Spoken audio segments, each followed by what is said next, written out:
On the 28th of May 1919, a special electric train ran to Essendon, returning to Flinders Street, and then on to Sandringham.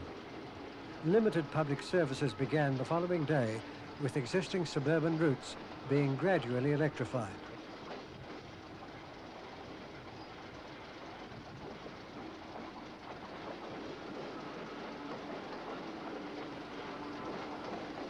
When these scenes were shot in late 1983, it was still possible to see an example of every type of suburban electric passenger train that had operated in Melbourne to that time.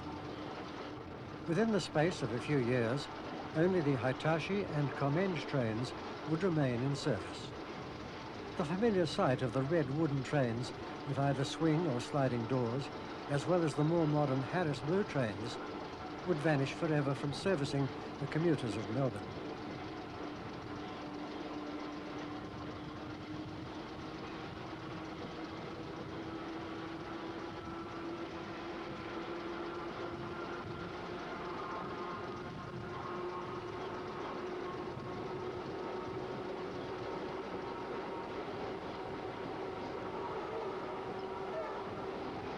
In this program, through film shot by a number of enthusiasts, we'll look back to the days when these vehicles were part of everyday life. The swing door trains, also known as dog boxes, were the first to go, principally due to their age and comparative lack of the comfort that was afforded by their successors.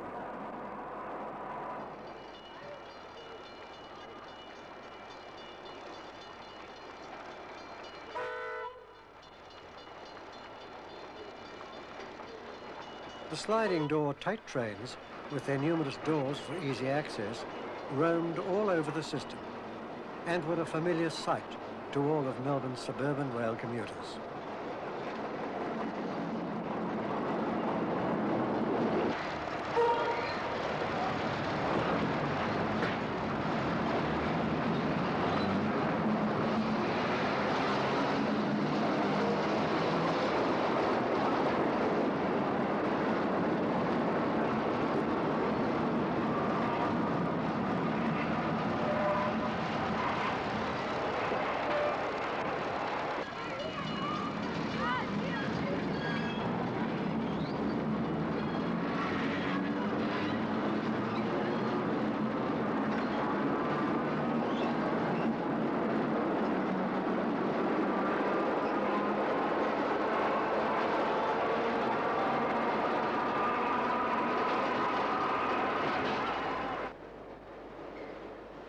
When introduced in the 1950s, the comparatively modern Harris trains set new passenger comfort standards.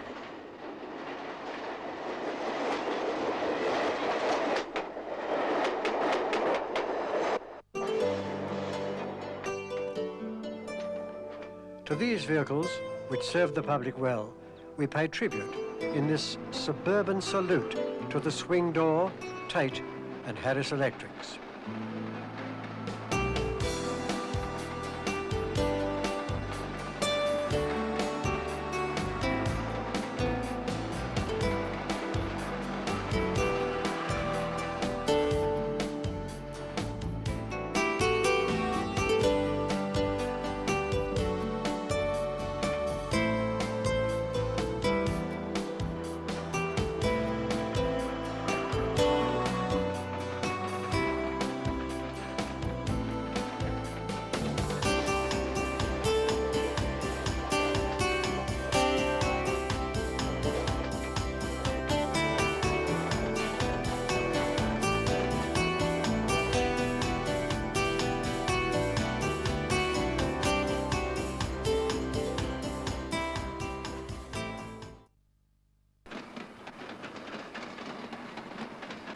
The extensive Jolliment Yard was the stabling point for most of the suburban electric fleet.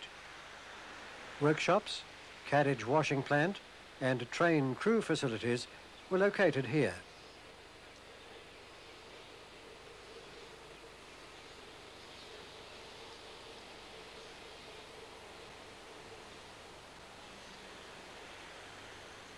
The track to the right was used to test vehicles prior to them re-entering service after repairs.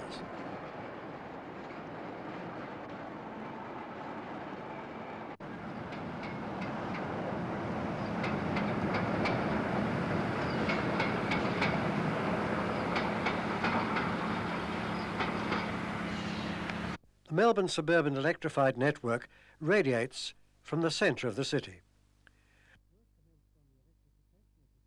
Work commenced on the electrification of the system with the construction of a power station at Newport in December 1913.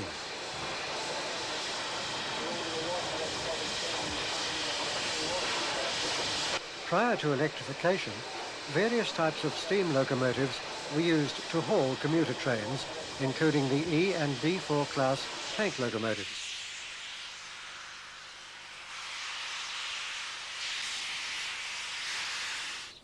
The Flemington Racecourse branch, which is a little over 2.2 kilometres in length, saw the first trials of electric traction and crew training from October 1918.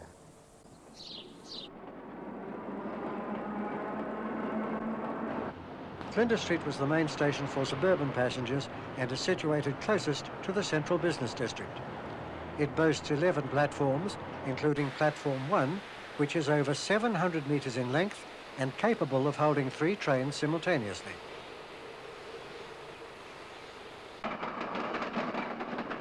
Flinders Street Station adjoins Jolimet Yard, which is on the eastern side of Princess Bridge. These scenes were taken during peak period.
From high up in the Flinders Street Station building, these scenes were taken during the off-peak period.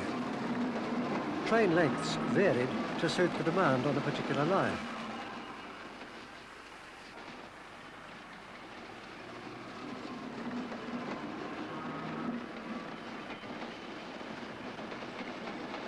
From the top of the screen to the bottom can be seen the swing door, Tait and Harris trains, respectively.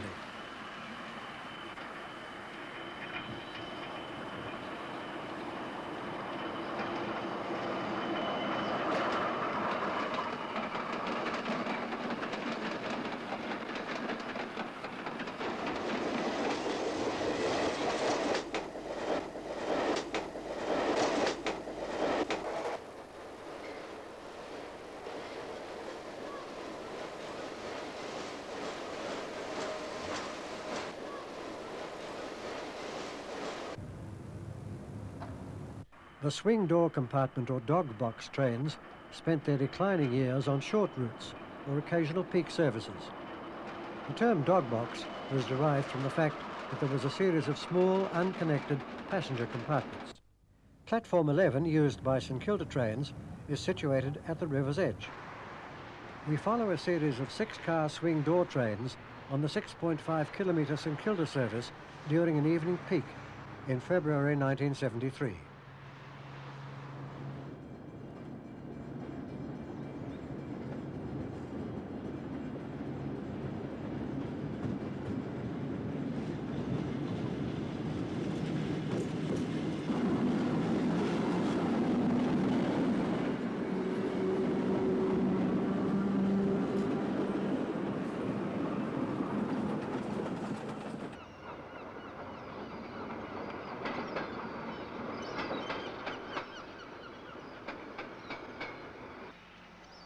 After leaving the station, the line is carried over the river and Queensbridge Street before reaching South Melbourne Station.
Built initially for the steam services in the 1880s, conversion to electric traction began in 1916. This involved extending their length to accommodate 2 extra passenger compartments and the provision of electric lighting and equipment. The carriages converted to motor coaches received traction bogies and a heavier frame to support the new equipment which was necessary for electric operation.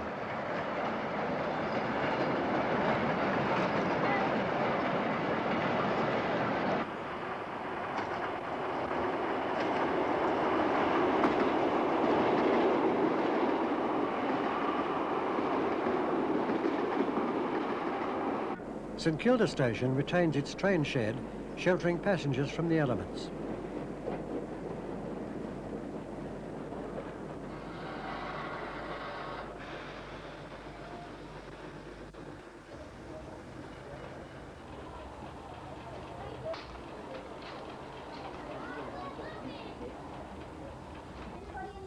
From the left of the station, tram services operated by the Victorian Railways once serviced the suburb of Brighton.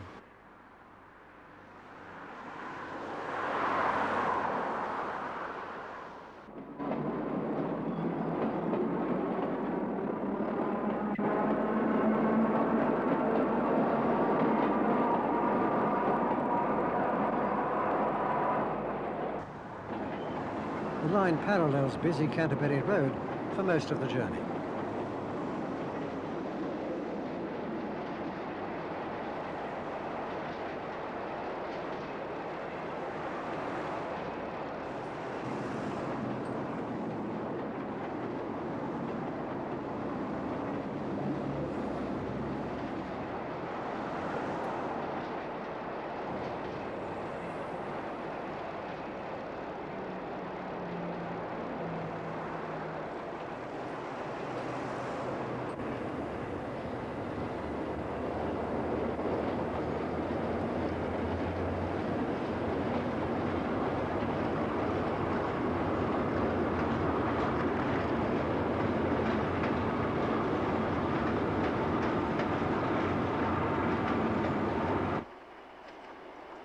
The Park Street Bridge in South Melbourne carries motor and tram traffic over the line.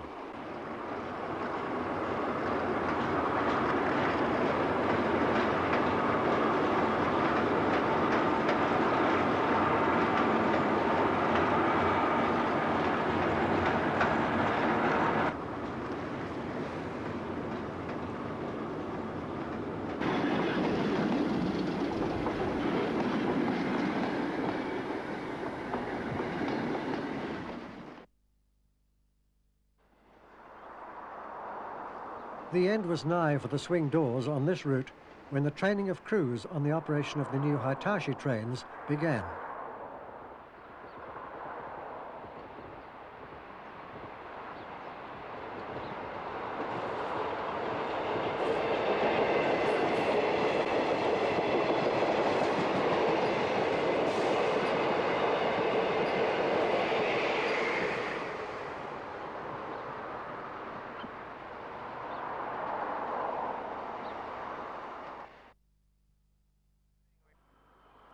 The Clifton Hill group of lines saw peak period swing door services to Epping in Melbourne's north.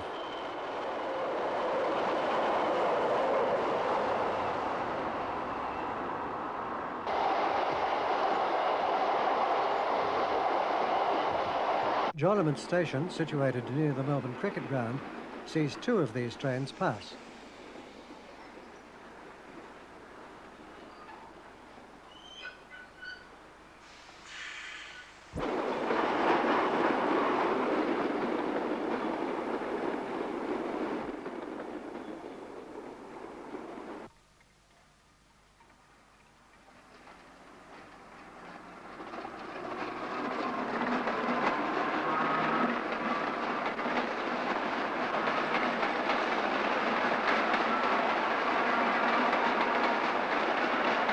From the train we have views of the line near Victoria Park Station and approaching the Merry Creek Bridge beyond Rushall.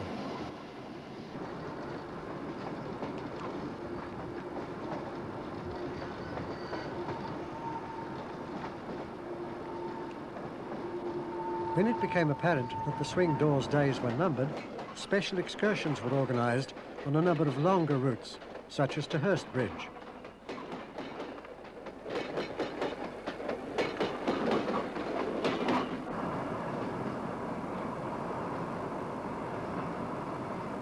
One of these specials is seen approaching the terminus.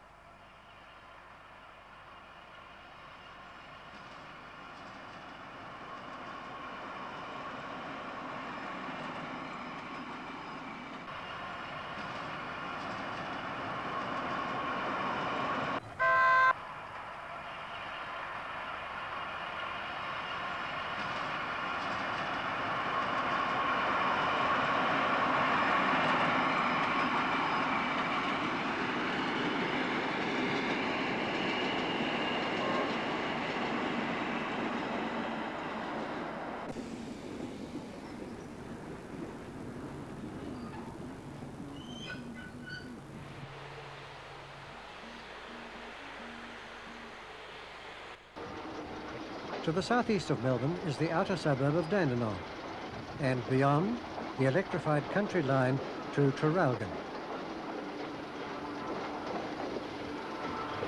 A swing door set on a special excursion travels at speed en route to Warringah. The end of the swing door era came on the 26th of January 1974. Operating to Port Melbourne on what was Australia's first railway line, built in 1854, many took advantage of the chance to take their last ride.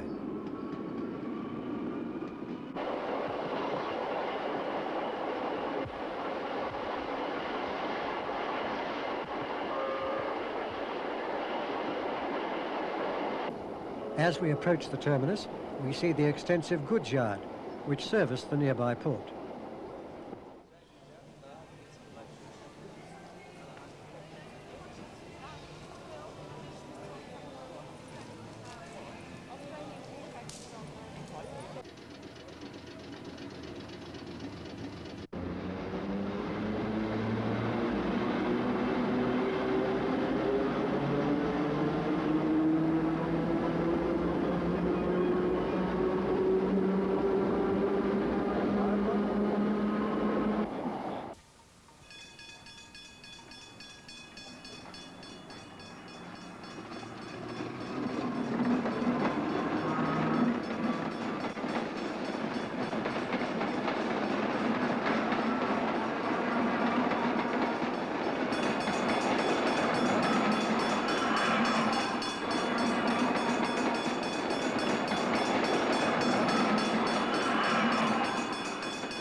As the train reaches Flinders Street on one of its last journeys, the passengers are able to reflect on the sterling service that the swing doors have provided to the commuters of Melbourne.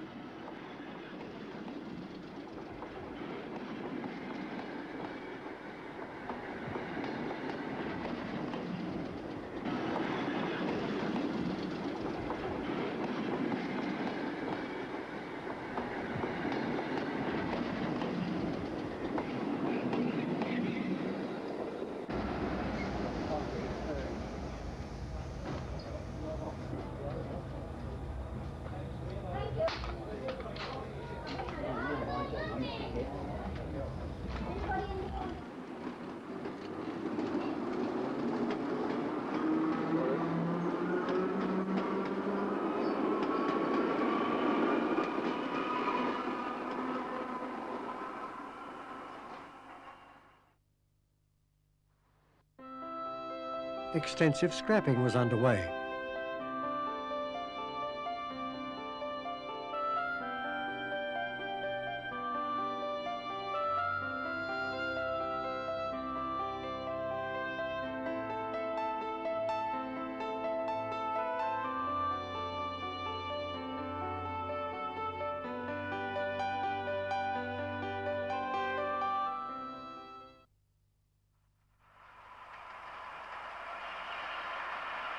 The Tait sliding door trains took their name from Commissioner for Railways Thomas Tait and entered service from 1910.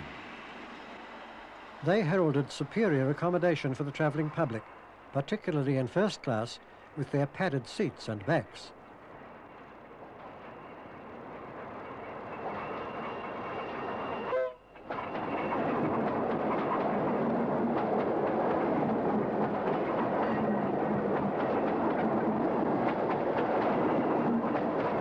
The Taits were converted to electric traction from 1916, with the new batch being built in 1925-26. Unlike the earlier examples, with their clerestory or raised centre roofs, these can be easily identified by their elliptical ones. The sliding doors allowed easy access, and during running, the doors were meant to be closed. In practice, particularly in hot weather, the open doors assisted with the cooling of the commuters at the end of the working day. The Taits were a familiar sight on most suburban lines until their withdrawal in late 1984. The Sandringham line was worked principally by the Taits, with some services travelling through Flinders Street to St Kilda.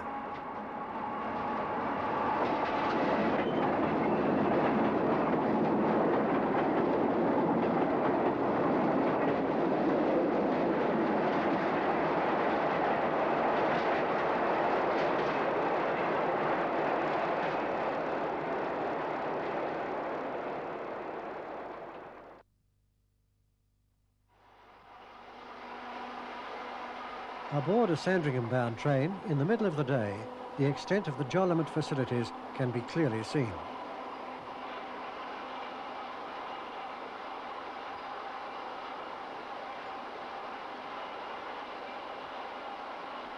We are approaching one of only 4 rebuilt Harris sets, which had a limited lifespan.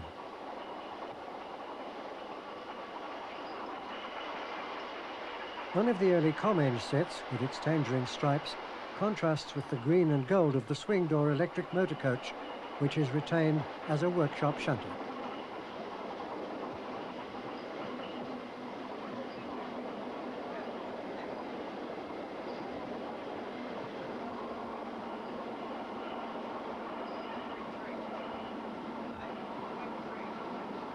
Harris sets, including some that had been involved in a fire, await attention.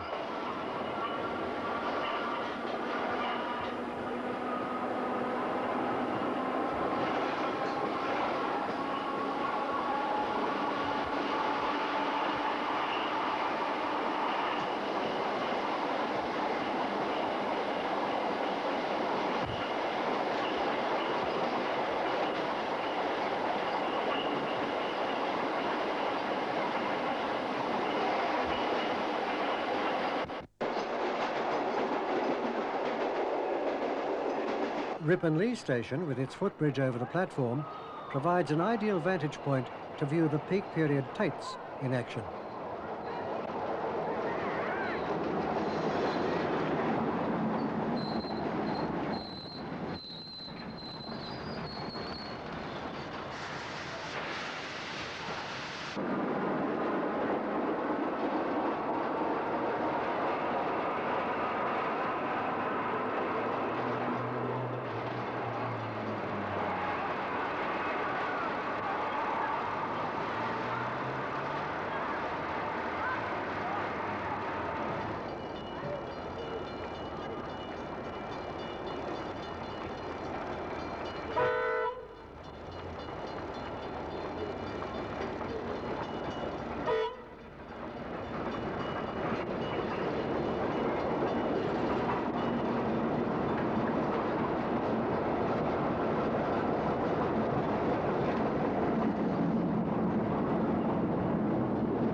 Further south, in the suburb of Brighton, the New Street hand-operated gates are in character with these veteran wooden trains.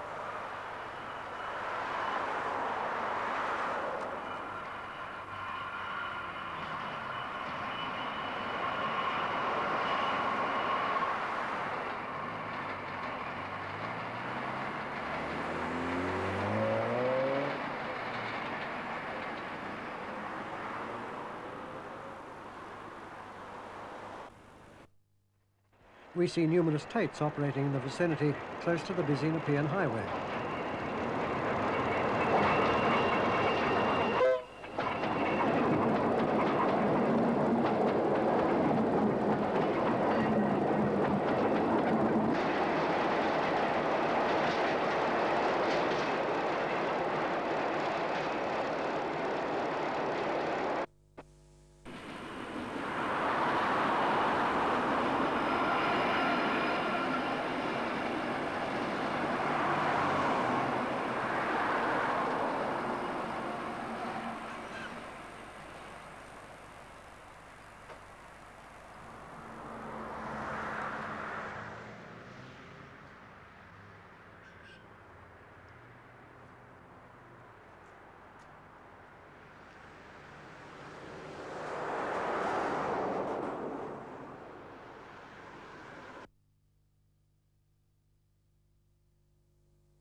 At Brighton Beach, a Flinders Street-bound train stops for passengers.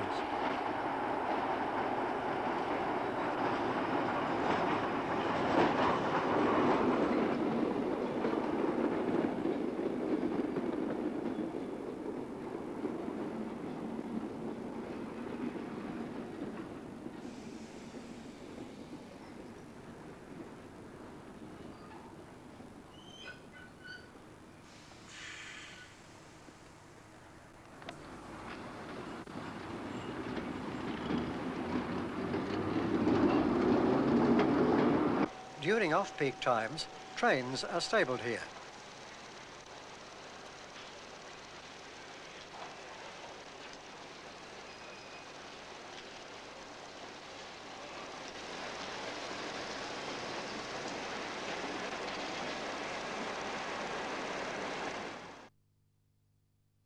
As the end of the evening peak approaches, the action at Windsor Station holds the interest of our cameraman.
The sun was indeed setting on the Taits.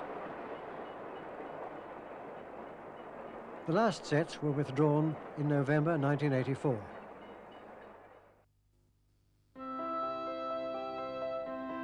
By early 1983, extensive scrapping was underway.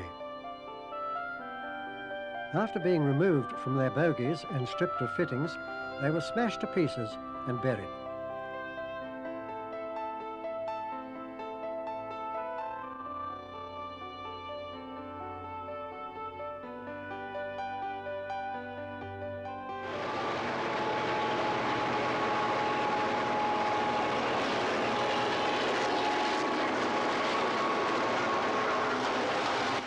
Later, an alternative method of destruction saw many meet a fiery end.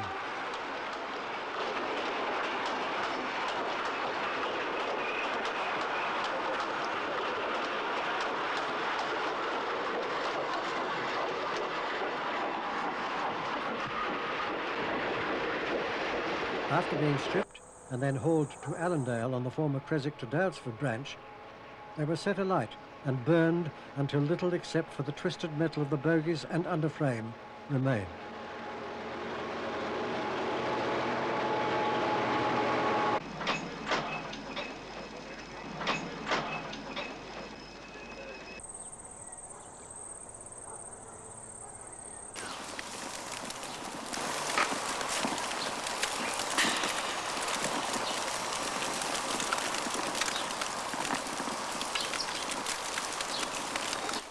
But it was not all gloom, as the state government had already announced that the $350,000 project to restore a 4-car set in cooperation with Elec Rail, a preservation group, was to commence.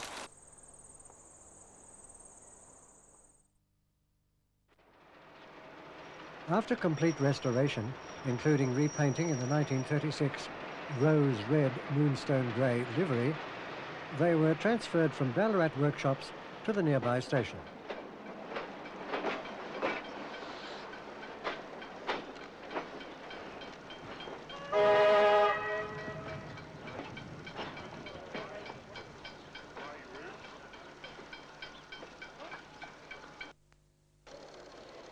After being admired by the rail fans and local population, they were hauled to Melbourne by a South Australian 930 class diesel electric locomotive.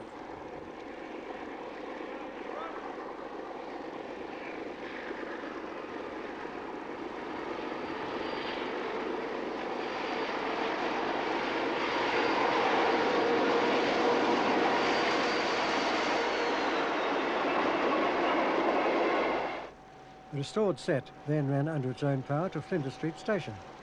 It then travelled on many of the suburban lines to the delight of its passengers.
It is seen arriving at Brighton Beach.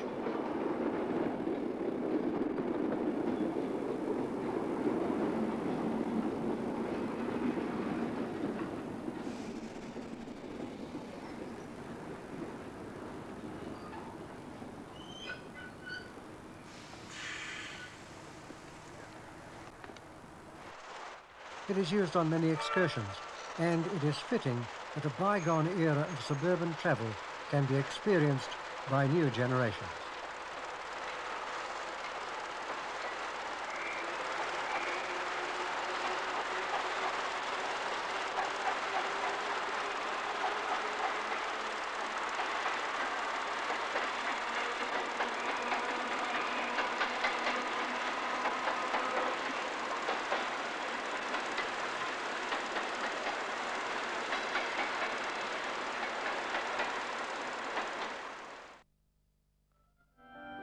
The remaining Taits were sold at auction in February 1985.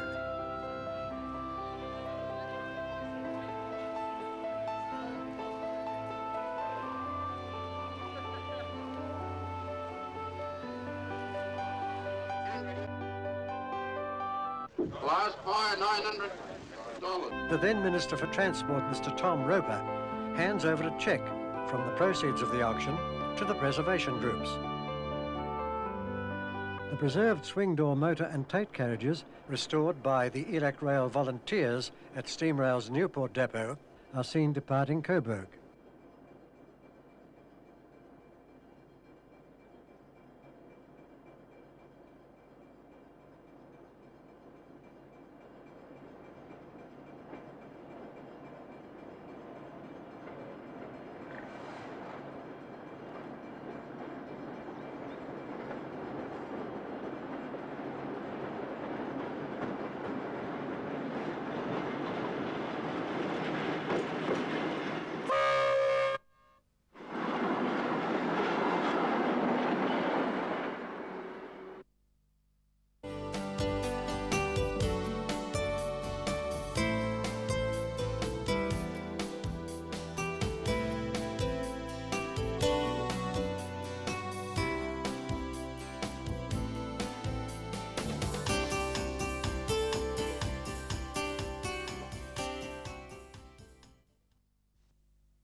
The Victorian Railways also built parcels coaches for the delivery of small commodities to stations within the electrified area.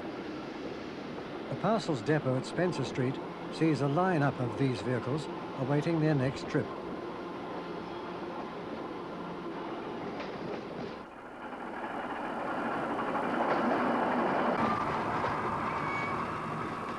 The last was scrapped in 1986. The Harris trains were built in batches over a 15-year period, the first set entering service on the 15th of March 1956. It was not until September of that year that they were officially known as Harris trains, named after another of the former railway commissioners. The large sliding doors provided easy access in peak periods, and this, together with their smooth running, as well as new standards in passenger comfort, made them a favourite with commuters. At Prince's Bridge, we see an Epping train awaiting departure. A set arrives at Clifton Hill, junction of the Epping and Hurstbridge lines.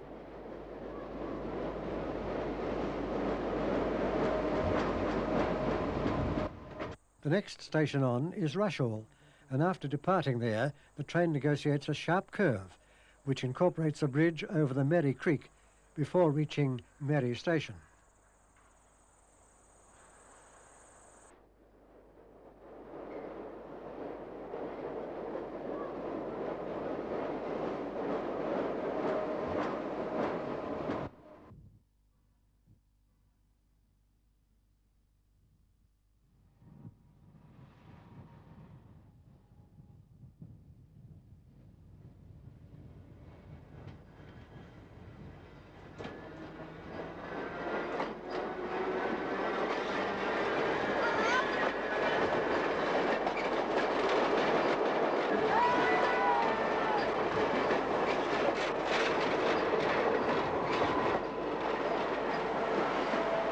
Harris trains served on all lines, but their asbestos insulation, originally hailed as a plus for the travelling public, became a liability as it became exposed in the interior of the carriages, creating a potential health hazard. They were withdrawn between 1984 and 1988. The final resting place for a large number was a tip near Clayton in the Melbourne suburbs.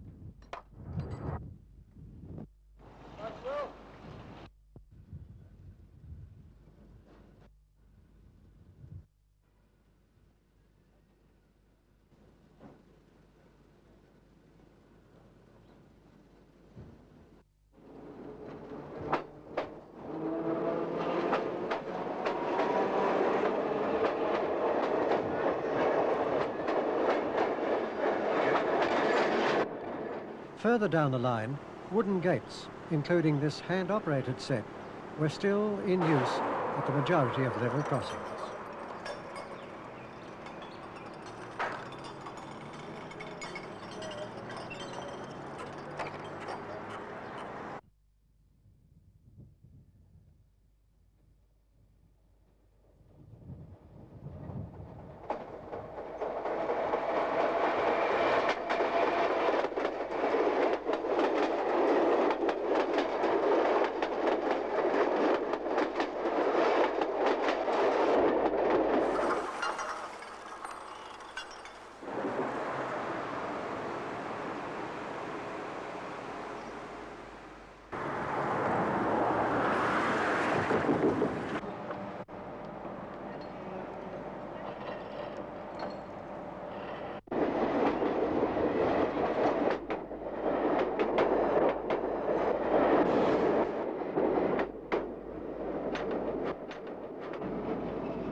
Four sets were stripped and were heavily modified.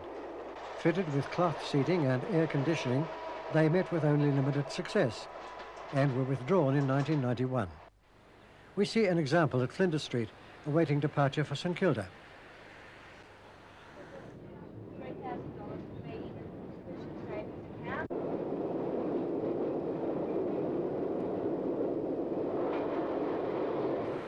At St Kilda Station, the modifications from that of the original design are quite striking.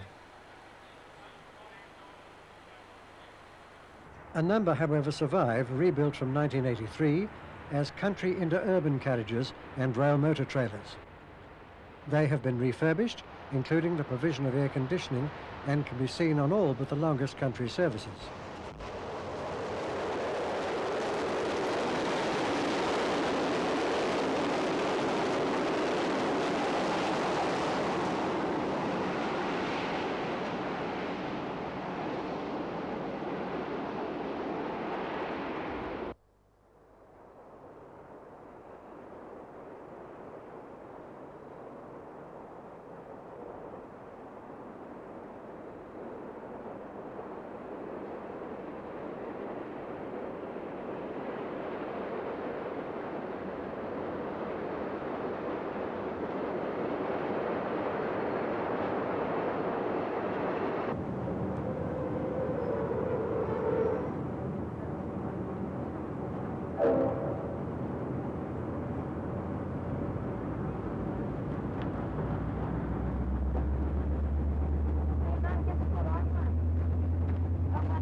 With the exception of a prototype double-decker set, all electric services are provided by Hitachi and Commentator trains.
Times change, and along with the demise of the older trains themselves went the guard, most of the station staff, and the suburban signal boxes.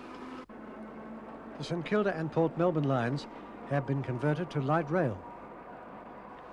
Fortunately, through the foresight of movie photographers, such as those who've provided material for this program, the images of the swing doors, Taits and Harris trains in regular service will remain forever.